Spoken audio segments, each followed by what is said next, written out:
Hey there, this is Fritz Westover, your host and viticulturist, and you're listening to the Vineyard Underground podcast, where we dig into the topics and information you need to grow your vineyard. And today we're going to talk about 3 different alternative canopy management practices that I have been getting questions about within the grower community. And one of those is extreme leaf removal. The other is shoot tipping or topping or hedging, but done strategically for certain objectives in the fruit. And palissage, if you're not familiar with, I'll explain that later. And when these practices could be beneficial to your vineyard, or maybe when you should be avoiding them. And I'll also go over some of the pros and cons to you as a vineyard manager, owner, or enthusiast. So there are many alternative canopy management practices, but I decided to focus on these 3 because I tend to get a lot of questions about them. And fortunately, there's some research data to support using or maybe not using these practices in some situations. So before we get started, I want to say a quick thank you to you if you've already left me a review or a rating, and I'm super grateful for all the support you've shown for the podcast. If you haven't yet left a rating or a review, please take a moment to do so either on Apple or Spotify, wherever you listen, and make sure you're following the podcast so you see new episodes as soon as they're released every other Tuesday. Okay, let's get into our alternative canopy management practices, and we're talking about 3 today. The first one is the topic of extreme leaf removal. So why extreme leaf removal?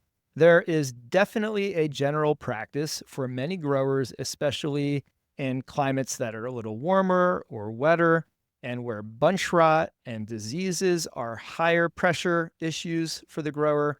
Leaf removal is a strategy where you pull off leaves either by hand or mechanically with machines to open up the clusters in the fruit zone. And that's going to do one of many things. It's going to let more sunlight in, and that UV can be harmful to certain diseases like powdery mildew. It's going to allow better airflow, and that airflow is going to dry out the clusters or the flowers after a rain event. And it's going to allow any spray treatments to come in and directly contact your clusters, which could also improve your disease prevention program.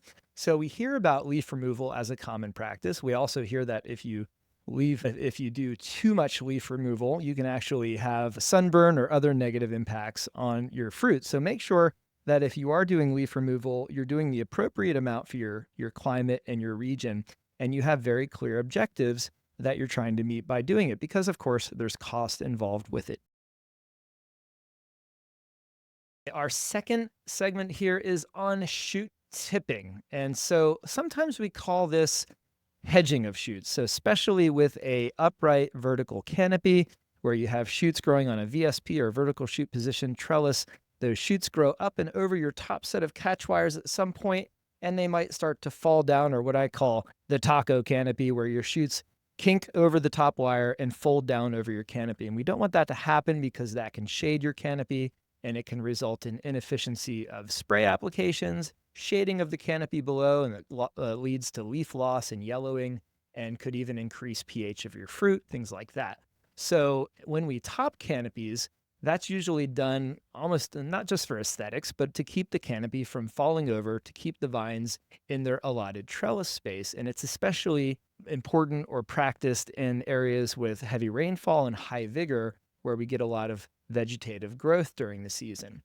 The alternative canopy management component of shoot hedging, which I call shoot tipping, or some will say shoot topping here, is the practice that I'm going to describe today. So shoot tipping, in this case, is not the kind of normal hedging or trimming you would do to shoot tips during the summer if growth is excessive, but rather a strategically timed shoot tipping right before or at the onset of flowering. So here's the whole concept. Again, it goes to source and sink relationships within the vine. So if you have a shoot that's growing and the first leaves are unfolding at the base of that shoot, when those first leaves are developing when the shoot is small, the idea is that that shoot and those leaves are developing based on carbohydrates that are stored in the vine's roots its trunk. And if you have woody structures like cordons and spurs or arms, those carbohydrate resources are pushing that early season growth.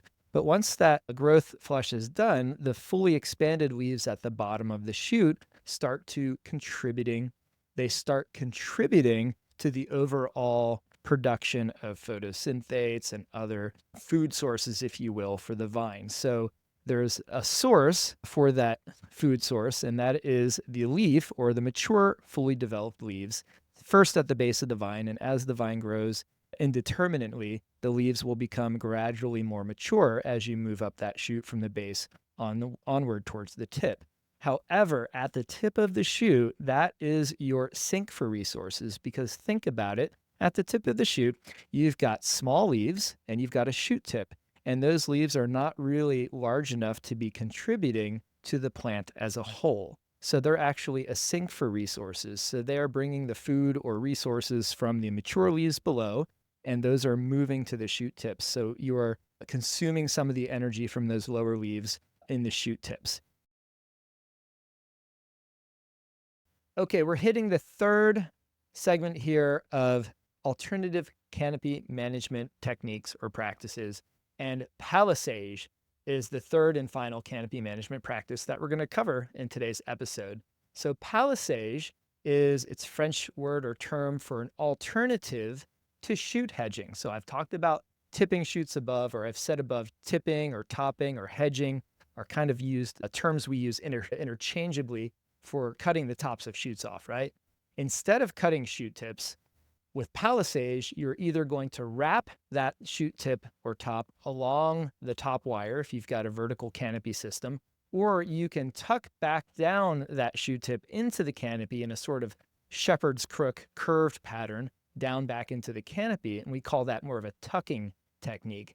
And some growers believe this technique of palissage, of not doing any cutting to the shoot tip on top, is less likely to stimulate the growth of lateral shoots, especially in your fruit zone. That can happen when we top or hedge vines. So the idea is, if you take off that top shoot on a mature growing shoot, you then take off the sink for resources on the top, and that allows to push energy into other sinks that have less apical dominance, like a lateral shoot that's coming off the side of your shoot. And if you're not familiar with lateral shoots, go out in a vineyard, look at your shoots during the midsummer to late summer, and you'll see that at the base where the petiole attaches to your shoot, especially down in the fruit zone, and as you go up, a young shoot can be developing of equal age to the main shoot. So a green growing shoot is coming off the side of your main shoot, and that shoot off the side is simply called a lateral shoot. And one of the issues with lateral shoots, or one of the concerns, is that if we top our vines, depending on when we do it, you can push and stimulate some of those lateral shoots because they become the lead user of resources, and they can grow sideways, and they could either cause shading in the canopy, they can cause shading in the fruit zone, they could reduce spray penetration, sunlight, airflow, a lot of the things that we do the leaf removal to prevent. So some growers who don't want to push laterals, or maybe if they're using side netting and they find that lateral pushing can crowd underneath their side netting for bird netting, they might try a technique called palissage. And it's not done very commonly in the United States. I think this is a method that is more studied and used in France and in Europe. But I did find some studies by Van den Heuvel and others at Cornell University on Riesling, and I believe they did some work on Cab Franc as well. I'll talk about their work on Riesling in the northeastern US, and it showed that the results were not consistent over 2 years. This study did both the tucking and the wrapping techniques to try them separately. Tucking increased yields over hedging in one season. That was interesting. And the wrapping technique, where they wrap along the top wire, that technique reduced the number of laterals in the fruit zone more than hedging in one season as well.